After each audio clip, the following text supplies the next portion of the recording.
अब आइए big bang. अब देखिए बिग बैंग क्या है ना, बिग बैंग किसने पूछा?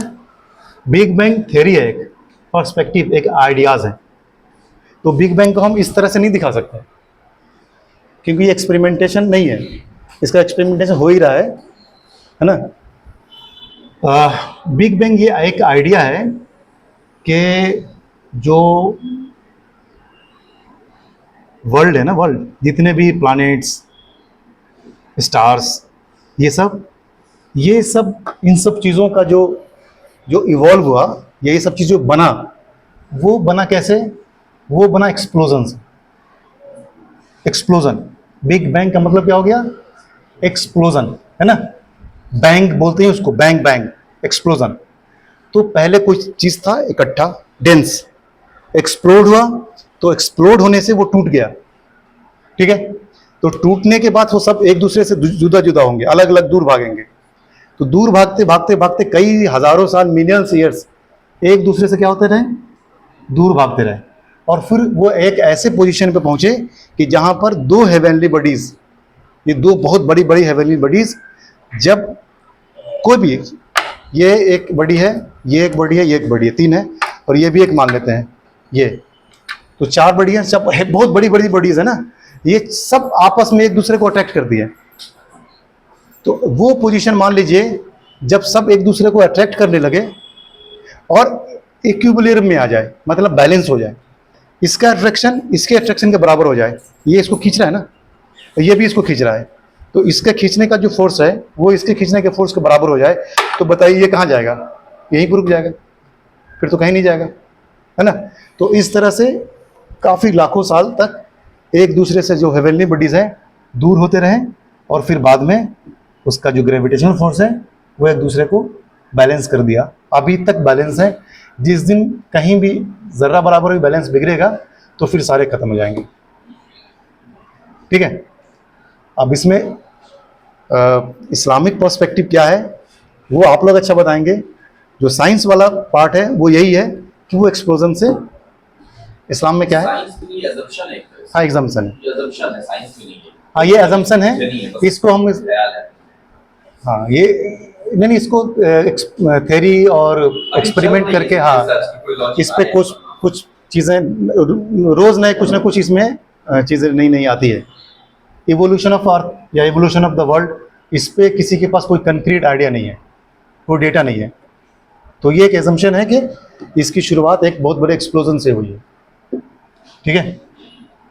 आप ये बताइए कि इंडिया का जो क्लाइमेट है और रशिया का क्लाइमेट है, दोनों के क्लाइमेट में डिफरेंस है ना। आप दोनों में से कोई भी आंसर कर दें, कोई दिक्कत नहीं है।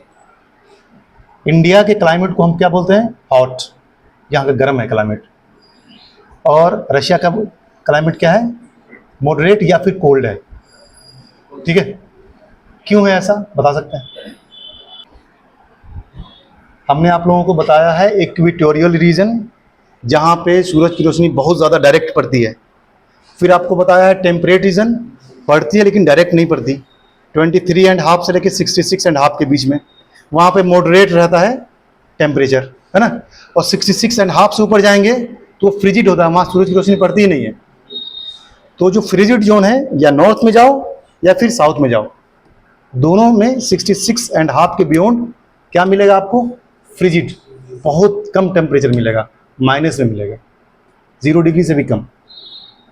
तो रशिया का ज़्यादातर एरिया ऐसा है जो उस रीजन में आता है, फ्रिजिड जोन में, इसलिए लैंड बड़ा है उसके पास, एरिया बड़ा है, लेकिन रहना सहना जो उसका होता है ना, जो पॉपुलेशन है वो सारे एरिया में नहीं है, क्योंकि उसका अच्छा खासा एरिया फ्रिजिड जोन में आता है, ठीक है। आप बताइए, अच्छा एक चीज़ हम, एक इन्फॉर्मेशन और दे देता हूँ क्वेश्चन पूछने से पहले, वो ये कि ये वर्ल्ड मैप है ना, इस वर्ल्ड मैप में आप देखेंगे यूरोप है, यूरोप में इंग्लैंड है, इंग्लैंड से 0 डिग्री प्राइम मेरिडियन जा रहा है, जो टाइम के लिए हम रेफरेंस पॉइंट है। इंडिया में टाइम के लिए रेफरेंस पॉइंट क्या है? कौन सा लाइन है, कहाँ से पास होता है? इंडिया भी बहुत बड़ा है ना, तो किसी न किसी जगह को, इलाहाबाद, किसने कहा? बहुत हद तक सही है आप, ठीक है। इलाहाबाद में जगह मिर्ज़ापुर है, ठीक है ना, वहाँ से ये पास करता है। तो हमारे लिए प्राइम मेरिडियन इंडिया कौन हो गया? मिर्ज़ापुर से पास होने वाला लाइन। अब वहां से लेफ्ट राइट हम देखेंगे, ठीक है। अच्छा, कोई बता सकता है मिड डे किसको बोलते हैं? दोपहर। क्योंकि ये आप मतलब जो थियोलॉजी पढ़ने वाले लोग हैं ना, ये लोग ज़्यादा अच्छा बता सकते हैं। हाँ, बिल्कुल बिल्कुल ऐसा ही है। जिस एरिया में आप लोगों ने पढ़ा होगा कि कोई भी चीज़ है ना, इसका शेडो शॉर्टेस्ट हो, उस रीजन में वो वक्त वहाँ के लिए क्या हो जाएगा? मिड डे, दोपहर। मिड डे को बोलते हैं हम लोग 12 नून। क्या बोलते हैं? 12 नून। तो इंडिया का 12 नून कब होगा? जब मिर्ज़ापुर में हम एक कोई रखेंगे सामान और उसको मेज़र करेंगे कि इसका शॉर्टेस्ट शेडो कब बनता है या फिर नहीं बनता हो, तो उस पॉइंट को हम क्या लिखेंगे? 12 बजे दिन, दोपहर। वो 12 बज गया।